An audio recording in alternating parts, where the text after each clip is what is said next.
Hello, I'm Elisa Zhang, and I'm a physician and life and money coach. So today's subject, I'm going to talk about debt a little bit more. It's a subject that comes up often as I coach my clients. So as a physician, a lot of us physicians have a lot of debt from medical school training and maybe also from undergrad. When I talk to my clients, there are a lot of people who have really negative feelings about this educational debt. But what I want to offer you is like how this debt could be good, how you can reframe this debt so that it doesn't seem like such a weight on your shoulders. So for many of us who had to take debt for our education, it's because we could not have paid for that education without taking that debt. So if you can go back to when you first got into medical school, like how excited were you to get into medical school? I know for me, I was ecstatic when I got into medical school, and I didn't get that many offers for medical school, though I did at least have some choice. I mean, medical school is really hard to get into. And for some of us, like we had to apply multiple times.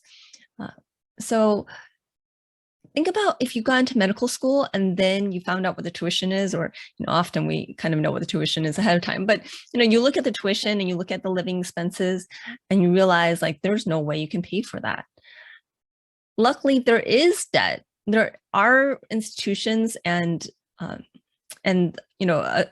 system to set up so that we can borrow to go to medical school, so that we can actually learn the skills of being a doctor and then be able to generate income as a physician and potentially generate higher income than we would if we were doing something else.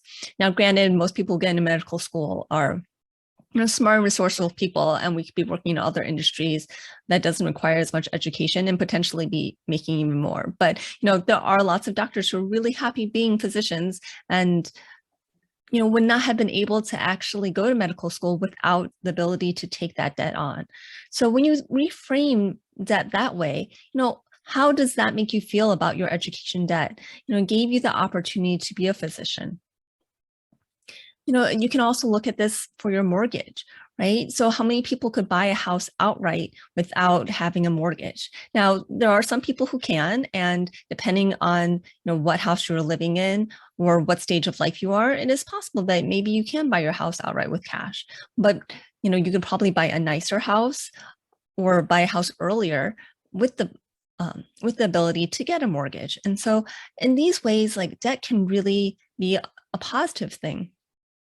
As a real estate investor, debt allows me to leverage my ability to invest. If I had to pay cash for each of my real estate investments, I would be much slower in building my portfolio and actually, make a lot less on that money from a cash on cash perspective of looking at how much money I'm making for how much money I'm putting in without being able to leverage. Now, of course, leverage is, a double-edged sword.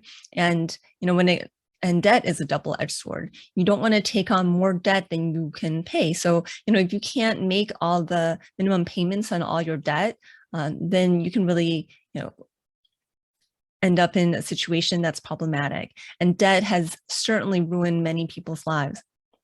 But, if you take on debt responsibly, debt can really help speed up things in your life. It can give you opportunities you wouldn't otherwise have. And so when you reframe looking at debt, I did a previous video about debt being neutral, and, debt is just a circumstance. Owing, X amount of money is a circumstance. And so your thoughts about that debt is really what frames how you think about that debt. And, financial gurus can speak all they want about good debt or bad debt, but in the end, like any debt could be good debt depending on how you're thinking about it, right? Even credit card debt could be good debt if you're building your business, and the only way for you to build your business is to put some of that on your credit card, but then you're able to make that much more money and pay off that credit card quickly. Maybe it's actually even worth the 17 to 22% that that credit cards charge. And especially like, you can often get an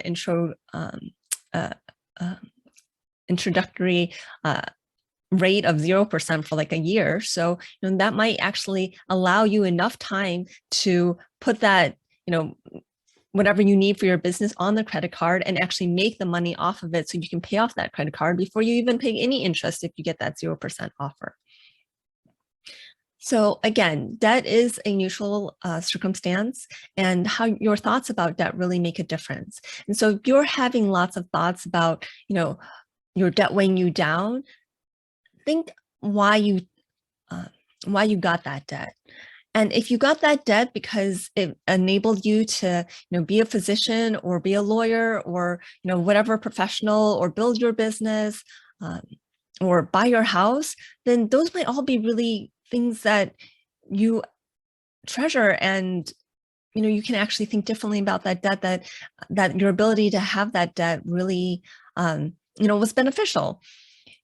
If you're in a lot of debt because you were spending on things just to make yourself feel better, that you were buying, luxury goods that you really didn't need, but just, wanted and maybe don't even use anymore, then that's something to really consider about your spending behavior. And perhaps that is debt that you don't want to continue to incur.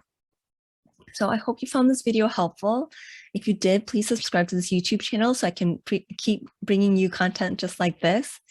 If you would love to, I'd love to hear from you and hear more about anything that you want to hear about in these videos. You can always reach out to me by going to my website, www.growyourwealthymindset, and send me a message from there, or send me an email directly at wealthymindsetcoaching@gmail.com. Thank you.